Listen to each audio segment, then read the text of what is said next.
Ya, halo pemirsa, apa kabar Anda hari ini? Kembali berjumpa bersama saya, Prasetyo Wibowo dalam program Market Review yang kali ini akan membahas terkait dengan isu pariwisata, di mana pemerintah sudah berhasil untuk mencapai target kunjungan wisatawan mancanegara 1,8 juta kunjungan di dalam negeri. Dan jangan lupa, live streaming kami bisa Anda saksikan juga di idxchannel.com dan langsung saja kita mulai Market Review selengkapnya. Ya, pemerintah berhasil meningkatkan jumlah kunjungan wisatawan mancanegara, bahkan target 1,8 juta kunjungan sudah tercapai di awal bulan September tahun ini. Meski demikian, pemerintah masih terus mengejar ambang tengah dan atas dari target 1,8 hingga 3,6 juta kunjungan Wisman di akhir tahun.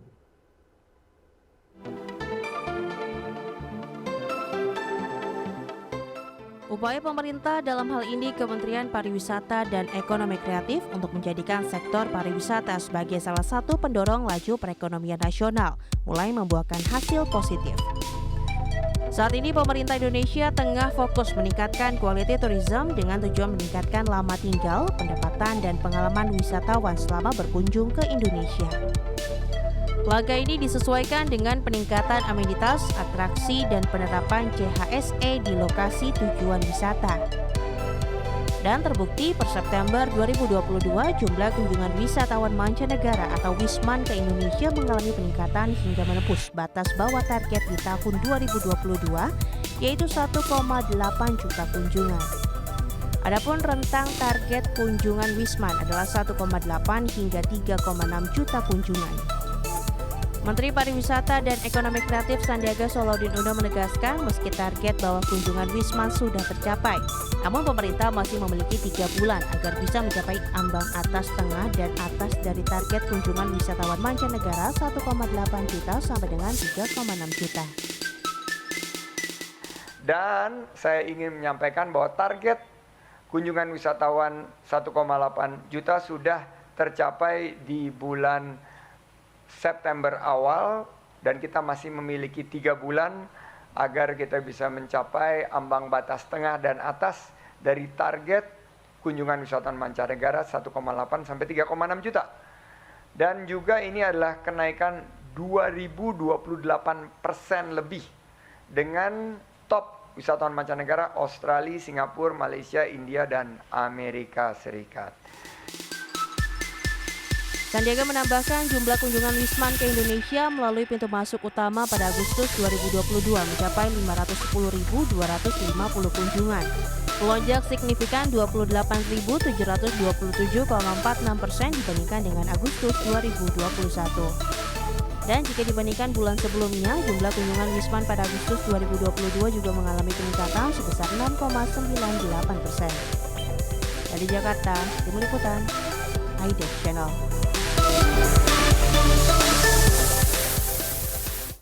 Ya, pemirsa, untuk membahas tema kita hari ini, Indonesia capai target 1,8 juta kunjungan Wisman. Kita sudah tersambung melalui Zoom bersama dengan Bapak Awan Aswina Bawa. Beliau adalah Dewan Pengawas DPP Astindo. Selamat pagi, Pak Awan. Selamat pagi, Pak Prasetyo. Ya, salam sehat. Baik, salam sehat juga Pak Awan. Terima kasih. Ini angin segar dari industri pariwisata yang juga digadang-gadang menjadi salah satu booster ini pertumbuhan ekonomi nasional di tengah pandemi COVID-19. Review terlebih dahulu bagaimana dengan kondisi dari industri pariwisata di tanah air hingga hari ini, Pak Awan. Oke, baik, terima kasih Pak Prasetyo. Menarik sekali bahwa kalau kita lihat juga sebenarnya paralel dengan apa yang disampaikan dengan Pak Menteri tadi, bahwa di kantong-kantong inbound nasional mulai dari Aceh, Sumatera Utara, Kepri, Sumatera Barat, turun ke Jawa, Jakarta, Jabar, Jogja, Jateng, Bali tentu sebagaimana utama, kemudian ada NTB dan NTT. Ini semua mencatat peningkatan yang cukup signifikan dari jumlah kunjungan wisatawan mancanegara. Demikian juga dari BPS kan juga mencatat juga bahwa kalau kita hitung mantuman antara bulan Juni ke bulan Juli tahun 2022 ini ada kenaikan yang cukup signifikan 38%. Demikian kalau kita hitung secara kumulatif pun juga dari bulan Januari sampai bulan September ini ternyata kita sudah mencatat 1,8 juta wisatawan yang lebih kurang 2.028% yang sampaikan Pak Menteri tadi. Dan ini benar-benar suatu hal yang sangat mengembirakan buat kita. Oleh karena itu kita lihat bahwa Asindo melihat kondisi industri pariwisata kita ini cukup menjanjikan dan perlu untuk mendapat perhatian yang lebih lagi, sehingga semangat yang sudah timbul lagi tidak boleh lagi padam, dan bahkan harus kita lebih kencang lagi untuk melakukan upaya-upaya untuk peningkatan wisatawan itu sendiri. Saya kira begitu, Mas. Yes, tadi sudah disampaikan tersisa 3 bulan begitu, ini batas bawah ya dari target begitu. Memang kalau kita bicara mengenai tantangan dari industri pariwisata di tengah pandemi yang sudah mulai mereda, pembatasan yang juga sudah mulai dinormalisasi begitu, apakah masih ada? Mungkin kerikil-kerikil juga yang harus segera dicarikan solusinya, Pak Wan. Iya, saya pikir kalau mendapat angka tengah kata antara 1,8 sampai 3,6 tadi itu masih hal yang sangat realistis dan masuk akal untuk bisa kita capai. Kalau kita perhatikan angka-angka, Mas Prasetyo, sebenarnya kenaikan sejak bulan April ke bulan Mei itu kita sudah main di angka sekitar 300, 200, sampai 300 ribuan ya. Kemudian bulan Agustus kita main di angka 500 ribu kunjungan. September sampai katakan Desember nanti, walaupun secara klasik itu memang akan terjadi penurunan karena season untuk berlibur sudah berlalu begitu ya. Tetapi saya yakin kita masih akan main di angka antara 300 sampai 300 ribuan ya. Kalikan 4 lebih kurang masih bisa dapat 1 juta wisatawan. Oleh karena itu saya rasa antara 2,8 sampai 3 juta seharusnya insya Allah akan bisa kita capai. Nah, tentu saja banyak hal yang perlu kita rapi-rapiin lagi, Mas. Ya saya pikir perlu kolaborasi dari semua pihak, dari pemerintah, dari pelaku pariwisata, dan dari komunitas tempat kita. Baik, tapi kalau kita lihat dengan kondisi yang ada begitu, tren yang terus menanjak begitu ya dari jumlah kunjungan wisatawan khususnya yang dari mancanegara, apakah memang Indonesia masih menjadi primadona destinasi wisata internasional? Oh iya, Mas. Bagaimanapun juga Indonesia tetap bening, tetap mengkilat dibandingkan dengan destinasi-destinasi yang lain. Sebenarnya secara data empiris yang ada saja, Mas Prasetyo, bahwa kita sebagai negara dengan destinasi yang sangat komplit, mulai dari dasar lautan sampai puncak gunung, kemudian dengan ragam varian budaya, adat, tradisi, kearifan lokalnya kita sangat luar biasa. Jadi saya pikir ini menjadi modal dasar yang sangat luar biasa buat kita. Dan saya yakin bahwa Indonesia tetap akan menjadi pilihan yang utama bagi wisatawan mancanegara. Yes, nampaknya kebijakan dari quality tourism begitu ya memang menjadi tujuan pemerintah agar ini para wisatawan mancanegara betah begitu ya tinggal di Indonesia, kemudian mereka spending money begitu dan bisa mengangkat juga produk-produk Indonesia. Anda melihat ini menjadi suatu langkah yang efektif akhirnya menjaring wisatawan mancanegara datang dan juga stay cukup lama di Indonesia. Iya, saya rasa itu langkah yang realistis dan masuk akal, dan saya pikir cukup cerdik bahwa untuk mengembangkan quality tourism sendiri itu kan bukan berarti bahwa kita akan mendatangkan turis-turis yang kaya saja, tetapi lebih penting adalah bagaimana penyebaran turis-turis itu sendiri ke lebih banyak destinasi, sehingga mereka bisa memungkinkan mereka untuk tinggal lebih lama dan otomatis akan spendingnya akan lebih banyak di masing-masing daerah itu gitu ya. Nah, jadi seperti yang saya sampaikan tadi bahwa sebenarnya produk dan layanan wisata kita yang tangible maupun yang intangible itu begitu banyak sekali. Walaupun banyak sekali yang masih belum kita gali lebih lanjut, kita belum kita finalkan juga. Nah, salah satu kebijakan dari pemerintah dan hal ini Kemenparekraf dengan mengembangkan desa wisata, saya pikir satu hal yang sangat menarik juga. Cuman desa wisata ini perlu kita tumbuh kembangkan dengan baik, di mana orang-orang yang tinggal dalamnya, komunitas dalamnya itu benar-benar harus siap juga. Dan harus sedikit lebih dalam tanda kutip kita modernkan, lebih melek teknologi, katakanlah sambungan internet yang cukup kuat dan sebagainya, sehingga bisa mendukung yang namanya nomad tourism. Tapi kalau kita lihat dengan relaksasi, ini kaitannya dengan pandemi COVID-19 yang mereda begitu. Protokol kesehatan yang tidak seketat pada saat awal pandemi terjadi, ini menjadi salah satu faktor juga yang membuat banyak akhirnya wisatawan mancanegara berkunjung ke Indonesia, dan mungkin Anda lihat juga pemerataannya juga sudah mulai banyak tersebar ke destinasi wisata lainnya begitu. Ya, saya kira dengan adanya relaksasi, kemudian juga dengan keberhasilan kita Indonesia untuk mengkontrol situasi pandemik menjadi lebih termonitor dengan bagus. Ini sangat mempengaruhi motivasi orang untuk datang ke Indonesia gitu ya. Dan saya pribadi pikir bahwa seharusnya bahkan pemerintah harus berani menyatakan secara resmi misalnya bahwa Indonesia sudah dalam situasi melewati fase pandemik itu sendiri, bahkan barangkali sudah masuk fase endemik barangkali gitu ya. Dan ini saya pikir akan sangat berpengaruh terhadap kunjungan wisatawan kita, Pak. Oke, itu dia. Lantas daerah-daerah mana saja yang dituju para wisman ini kita akan bahas lebih jauh di segmen berikutnya, Pak Wan. Kita akan jeda dulu sebentar. Baik pemirsa, jangan beranjak dari tempat Anda. Kami masih akan segera kembali sesaat lagi. Ya, terima kasih Anda masih bergabung bersama kami, pemirsa. Berikut ini kami sampaikan terkait dengan kinerja kunjungan wisatawan mancanegara yang datang ke Indonesia. Ya, seperti yang bisa Anda saksikan di layar televisi Anda, kita akan lihat pergerakannya ini. Agustus 2022 terhadap Juli 2022 naiknya hampir 7% secara bulanan. Kemudian Agustus tahun ini dibandingkan dengan Agustus tahun lalu sekitar 2.800-an ya secara tahunan kenaikannya yang dialami dari kunjungan wisman. Selanjutnya dari jumlah kunjungan wisatawan mancanegara di pintu utama kedatangan tanah air. Kita lihat pergerakannya 2021 dibandingkan dengan 2022 yang berwarna kuning ini 2022. Seperti yang sudah disampaikan Pak Awan, April ini menjadi salah satu titik balik dari lonjakan kunjungan wisman ke Indonesia hingga di Agustus sudah tercatat sekitar 510 ribuan begitu ya jumlah kunjungan wisman di pintu utama Indonesia. Dan selanjutnya kita lihat negara-negara mana saja yang menjadi penyumbang ini wisatawan mancanegara di Indonesia. Ya, ada Australia 286,9 ribu, kemudian Singapura di posisi kedua, Malaysia, India, Amerika Serikat, kemudian Inggris, Perancis, Jerman, China, Belanda, dan sejumlah negara lainnya. Baik, kita akan lanjutkan kembali perbincangan bersama dengan Bapak Awan Aswina Bawa, Dewan Pengawas DPP Astindo. Ya, Pak Awan, kalau kita cermati dengan data yang sudah disampaikan, trennya yang masih menunjukkan kenaikan begitu, Anda juga masih optimis. Lantas apa saja nih, daerah-daerah mana saja yang ramai dikunjungi oleh wisatawan mancanegara? Bisa bagi dalam beberapa klaster.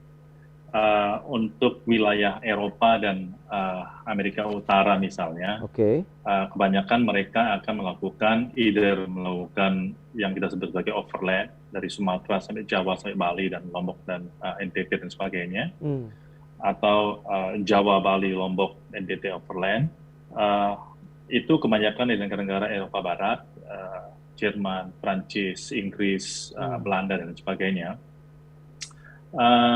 Agak sedikit berbeda apabila kita melihat meneropong wisatawan dari ASEAN misalnya. Lebih banyak ke arah Kepri, Batam gitu ya, Sumatera Utara, Sumatera Barat, sebagian ke Jawa Barat, sebagian lagi ke daerah Jabodetabek, dan juga tentunya Bali. Begitu. Adapun Australia sendiri lebih banyak berkunjung ke arah Bali dan NTB, walaupun sebagian juga ada ke daerah Jatim, khususnya di Banyuwangi sana. Namun demikian kalau kita perhatikan sebenarnya yang menggembirakan Mas Prasetyo adalah bahwa dari Sabang sampai Merauke ada kecenderungan bahwa lebih banyak destinasi-destinasi yang mulai dikunjungi oleh para wisatawan tersebut.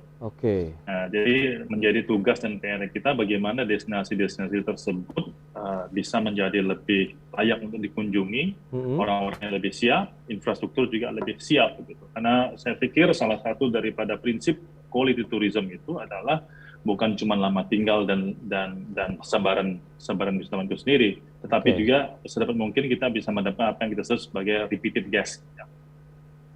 Nah, begitu, kalau Mas. Kita bicara mengenai jenis wisatanya sendiri nih, yang paling diminati oleh wisman itu yang seperti apa, Pak Awan? Sampai sejauh ini masih tetap tidak terlalu banyak bergeser dari 3 motivasi utama, khususnya dari karena budaya dan ragam adat tradisi setempat destinasi tersebut, kemudian wisata alam itu sendiri, baik alam laut maupun alam pedesaan, pegunungan, dan juga kuliner menjadi salah satu daripada motivasi orang untuk datang. Dan dalam dua dekade terakhir ini, MICE dan sport tourism akan juga menjadi salah satu motivasi orang datang untuk berkunjung ke destinasi, khususnya katakanlah sport tourism ada di Lombok, kita ada MotoGP, ada USBK Oke. nantinya bulan depan gitu ya, dan ini bisa menjaring begitu banyak wisatawan untuk datang ke Lombok lagi. Itu dia budaya, adat, kemudian alam Indonesia yang tersebar cukup cantik dari Sabang sampai Merauke, kuliner yang juga ribuan jenis begitu dan juga MICE serta sport yang tengah dikembangkan juga oleh pemerintah. Dengan kondisi saat ini Anda melihat bagaimana dengan kesiapan teman-teman pelaku industri pariwisata di masing-masing daerah begitu. Apakah mereka siap juga nih menyambut Wisman dengan quality tourism juga yang diinginkan pemerintah sejauh ini? Sebenarnya di semua destinasi wisata di Indonesia sini teman-teman pelaku sudah siap. Oke. Sejak awal mereka sudah mempersiapkan diri, bahkan sebenarnya selama 2,5 tahun masa-masa pandemi yang ada kita manfaatkan untuk memperbaiki diri, meningkatkan kualitas produk dan layanan kita. Jadi sekarang yang sedang dilakukan adalah seharusnya setiap wisatawan yang datang mampir berkunjung di satu destinasi pastinya akan lebih puas ya dengan kualitas layanan dan produknya kita gitu. Oke, dan lantas dengan adanya euforia wisatawan mancanegara juga yang datang ke Indonesia, kemudian sejauh mana dampaknya terhadap pelaku industri pariwisata sendiri, khususnya bagi agen-agen perjalanan wisata ini, Pak Awan? Ya, kita sangat syukur alhamdulillah bahwa selama 2,5 tahun kita mati suri, sekarang bisa hidup dan bangkit lagi gitu. Dan mudah-mudahan momentum ini bisa terus kita jaga. Oleh karena itu benar-benar dibutuhkan keseriusan dan kerjasama dari pelaku sendiri dan dari pemerintah pusat maupun pemerintah daerah untuk terus menjaga ritme yang positif ini. Oke, strategi apa saja yang sudah disiapkan begitu untuk mengantisipasi lonjakan lagi wisatawan mancanegara yang datang ke Indonesia? Apakah juga ini menunjukkan ada kenaikan dari sisi kinerja pemesanan tiket perjalanan wisatanya sendiri, Pak Awan? Oh iya, kalau kita lihat menyitir dari apa yang dicatat dalam IATA kita, International Air Transport Association, dari bulan Januari sampai bulan kemarin, September kemarin, tercatat ada lonjakan lebih kurang 460% tiketing internasional dan lebih kurang sekitar 474% untuk tiketing domestik, khusus di Indonesia saja. Jadi hal ini sekali lagi semua berjalan paralel, jumlah kunjungan meningkat, jumlah pencetakan tiket juga meningkat, entah sebagai perjalanan dinas maupun luar negeri, perjalanan untuk berwisata begitu ya. Tapi ini menunjukkan suatu tren yang positif begitu. Nah itu dia. Dengan tersisa 3 bulan terakhir begitu ya, menuju akhir tahun 2022, teman-teman dari Astindo juga sudah menyiapkan apakah promo, paket-paket lain yang ditawarkan kepada wisatawan mancanegara sendiri seperti apa, kita akan bahas nanti di segmen berikutnya Pak Awan. Baik pemirsa, kami masih akan segera kembali usai pariwara berikut ini. Baik pemirsa, semakin menarik kalau kita berbicara mengenai industri pariwisata yang lonjakannya juga mengalami capaian yang luar biasa begitu, di mana wisatawan mancanegara juga masih menjadikan Indonesia sebagai destinasi wisata primadona. Baik, Pak Awan, bagaimana inovasi strategi yang sudah disiapkan teman-teman dari travel agent ataupun pelaku industri pariwisata lainnya begitu dalam menyikapi akhir tahun? Biasanya ini adalah peak season ya, ada libur Natal, Tahun Baru begitu. Kita kan harus tetap menebar jaring, entah itu dalam bentuk promo atau lainnya nih Pak Awan, silakan. Ya, makasih Mas Pras.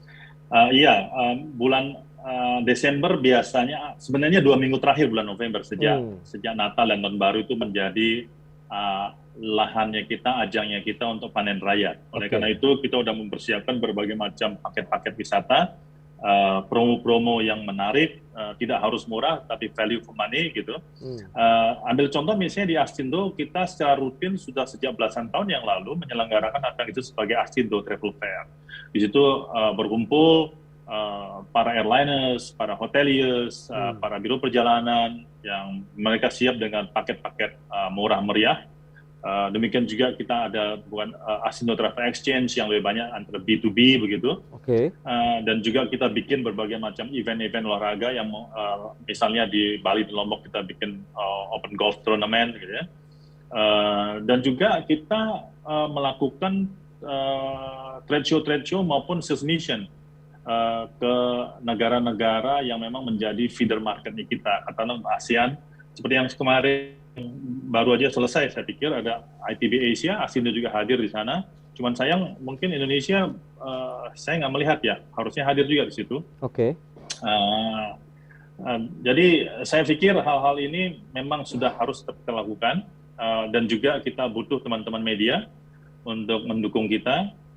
Dan salah satu daripada upaya kita untuk mempromosikan destinasi-destinasi yang ada adalah kita menyalakan apa yang kita sebut sebagai familiarization trip. Jadi salah satu yang pesertanya biasanya adalah teman-teman media selain para buyers maupun biro-biro perjalanan dari luar negeri supaya datang dan mengenal destinasi yang akan kita promosikan dan sekaligus juga supaya orang bilang tidak kenal itu sayang gitu ya. Dan yang selanjutnya yang penting juga sebenarnya adalah ini butuh dukungan dari pemerintah sebenarnya adalah bila perlu pemerintah berani untuk mendeklar bahwa kita sudah tidak lagi dalam situasi pandemik, kita sudah bebas dari itu, ada relaksasi yang luas, tetapi tetap harus hati-hati juga tentunya gitu ya. Dan bila perlu juga dukung dan beri insentif kepada para pelaku maupun asosiasi kepariwisataan yang nyata-nyata sudah bisa memberi kontribusi untuk mendatangkan para wisatawan itu. Saya kira begitu, Mas Pras. Baik, tapi tantangan di dalam negeri sendiri begitu, khususnya dengan adanya kenaikan BBM, biaya logistik juga mengalami kenaikan. Apakah ini menjadi tantangan tersendiri bagi industri pariwisata? Belum lagi kemarin harga tiket pesawat juga menjadi kendala, Pak Awan. Ya, kalau ngomong kendala pasti akan terus ada kendala. Setiap era pasti ada tantangannya masing-masing, Mas Pras. Tetapi sekali lagi kalau kita melihat angka-angka yang ada sejak zaman susahnya sampai tiba-tiba meledak, minat orang untuk berwisata itu sangat tinggi. Oleh karena itu ada tugasnya kita di industri ini untuk menyiapkan paket-paket wisata yang memang layak jual, yang value for money, tidak terlalu mahal tapi juga jangan terlalu murahan, gitu ya.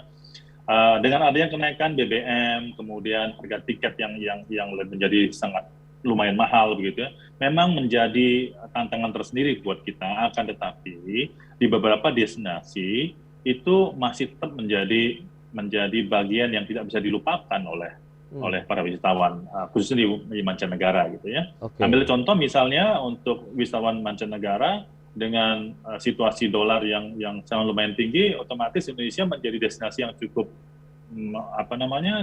kompetitif gitu ya. Sekarang dolar berapa? 15.200 kira-kira, atau 12.300 ya.